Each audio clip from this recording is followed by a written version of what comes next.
여러분 안녕하십니까? 2019년 3월 5일 화요일 신문사설 비평을 시작하겠습니다. 먼저 미세먼지 관련된 사설입니다.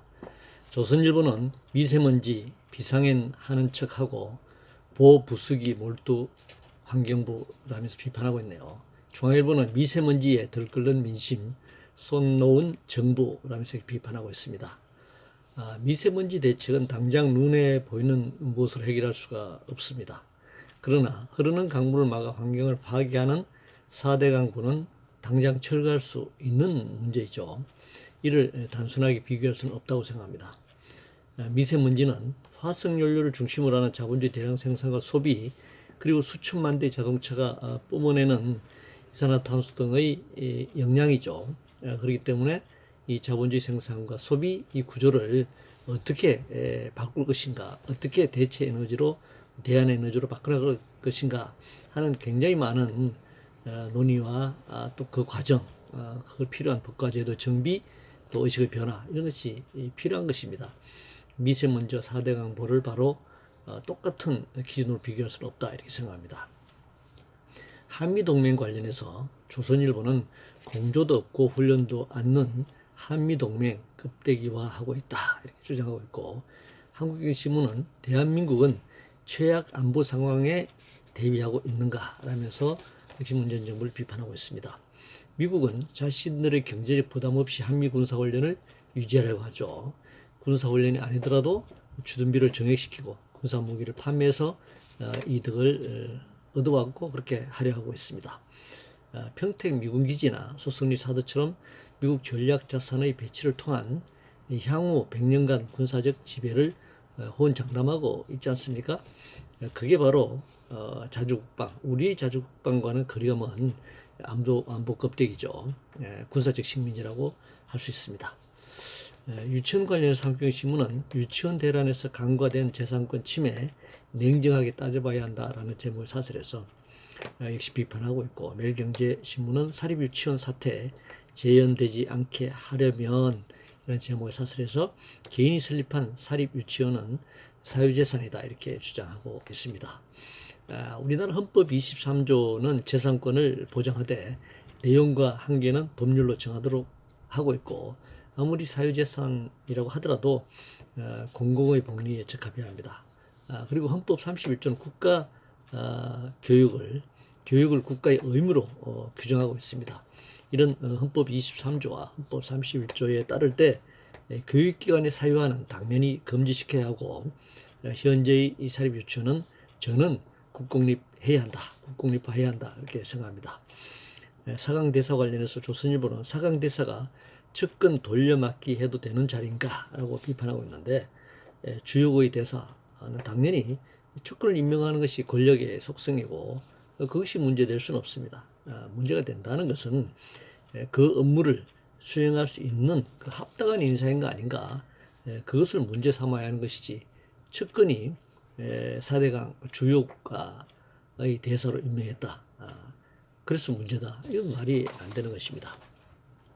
영리병원 관련해서 중앙일보는 47병상 녹지병원 무서워 투자병원 실험 무산되다니, 매일경신문은 결국 취소 수순으로 가는 국내 첫 영리병원 이런 제목의 사설에서 영리병원 하나로 건강보험이 통째로 무너질 것처럼 과장하는 좌파 시민단체라고 비판하고 있고, 이에 영합하는 무소신의 정치 역시 비판하고 있습니다.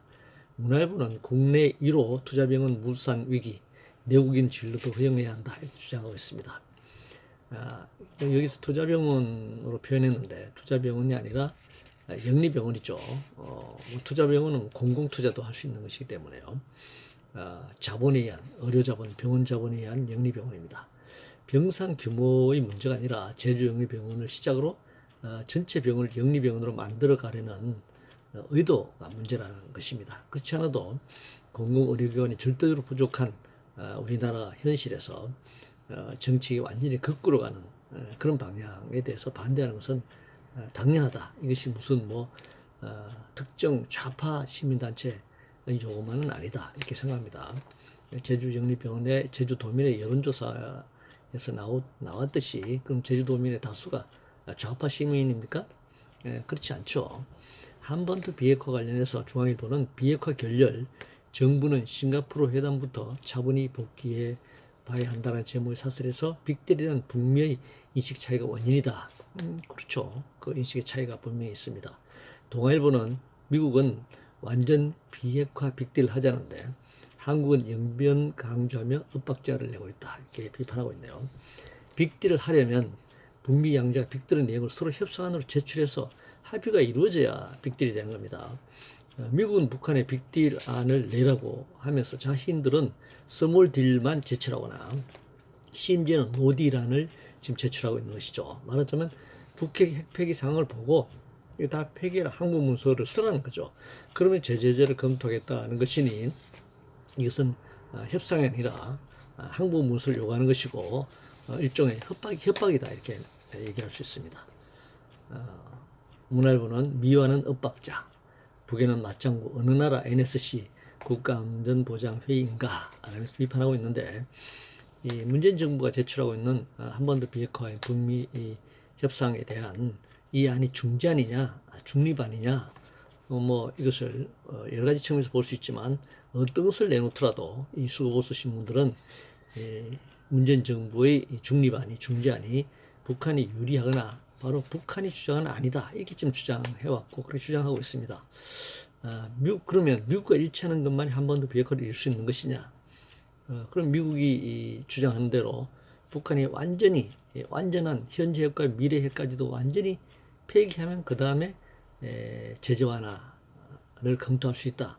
이런 미국의 안에 만약에 남한이 동조해서 북한을 압박한다면 그럼 한반도 비핵화 이루어지겠는가?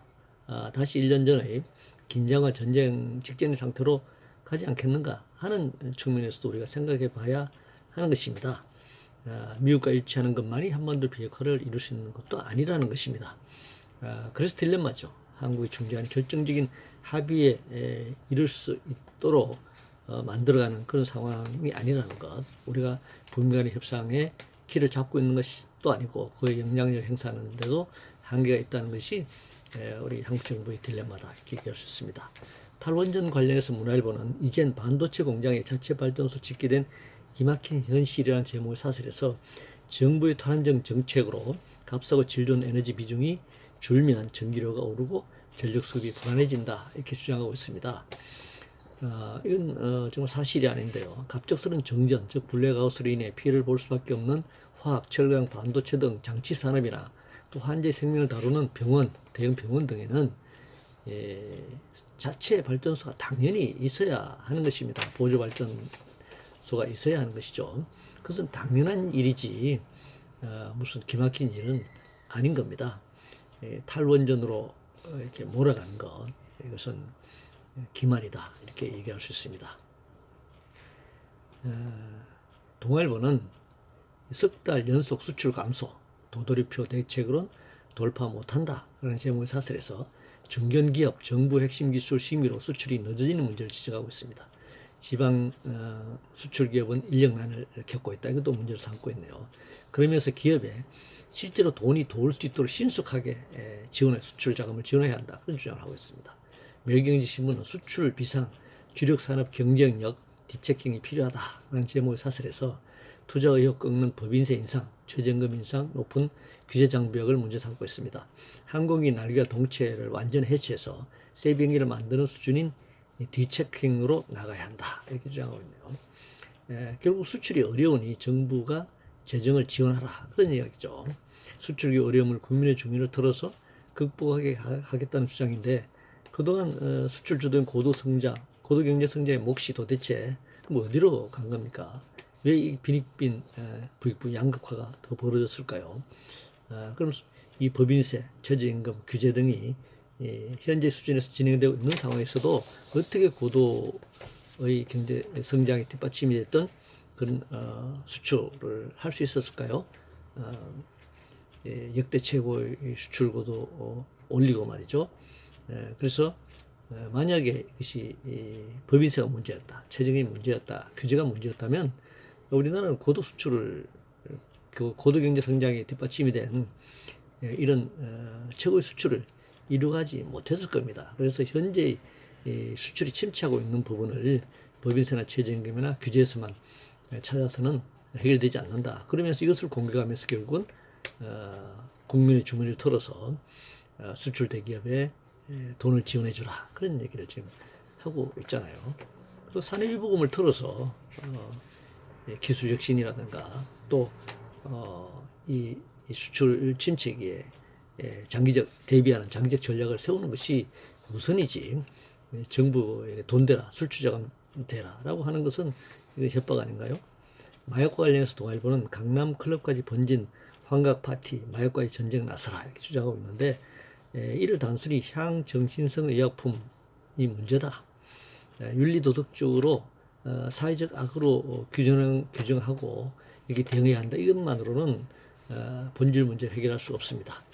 거대한 검은 자금과 탈세 등이 뒤얽혀 있죠. 국제적으로는 이 10일 동안, 열흘 동안 50대 거대 은행, 세계 거대 은행 지급 준비금 합계보다 많은 5천억 달러, 500조 원이 넘는 매출액이 헤로인, 코카인, 마리화나에서 거래되는 그 카르텔에서 이런 열흘 동안의 매출액이 500조가 넘는다고 합니다. 우리나라 1년 정부 예산보다 더 많은 돈이죠. 이런 거대한 카르텔이 국내 이 마약 세계와 연결이 안 됐다고 볼 수 없습니다. 국내에도 해외와 연계된 이 마약의 고리를 찾아내서 끊어야 하고 이것을 위해서 국제적 인터폴이라든가 이런 걸 통해서 국제적 공조도 해나가야 되는 그런 과제의 측면에서 봐야지 윤리도덕적으로 이것을 본다면 본질의 문제를 해결할 수 없다 이렇게 생각합니다. 경제 관련해서 삼경신문은 정부 정책 차이가 한일 경제 역동성 역전 불렀다 라는 제목의 사설에서 규제 혁파는 신용에 불과하고 근로시간 단축과 최저임금 급속 인상 등 친노조 반기업 정책 때문에 역동성을 잃었다 이렇게 주장하고 있는데 한국과 일본을 이렇게 단순 비교할 수는 없는 일입니다. 일본의 경제 역동성이 아베노믹스를 통해서 그저 잃어버린 20년을 극복한 새로운 결과로 이렇게 나타난 것처럼 보이는 것 그렇게 이해해서는 안 된다는 것입니다.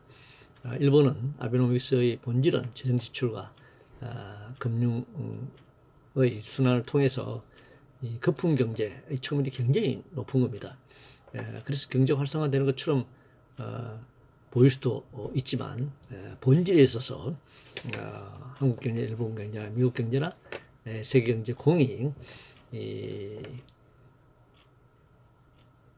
공황적 상황 그리고 장기 침체 국면 이것에서 완전히 벗어나 있거나 일본 경제가 특별히 여기에 벗어나 있어서 한국과는 전혀 다른 경제 역동성을 가지고 있다 이렇게 말할 수는 없는 겁니다. 세계 3위의 경제 대국이자 기술적 측면에서 보면은 미국 다음의 세계 2위의 기술 경쟁력을 유지하고 있는 그런 국가이기 때문에 경기 불황에 있어서 버티는 힘이 한국보다는 더 낫기 때문에 그렇게 보일 뿐이다 이렇게 말씀드릴 수 있습니다. 이상으로 2019년 3월 5일 화요일 신문사설 비평을 모두 마치겠습니다.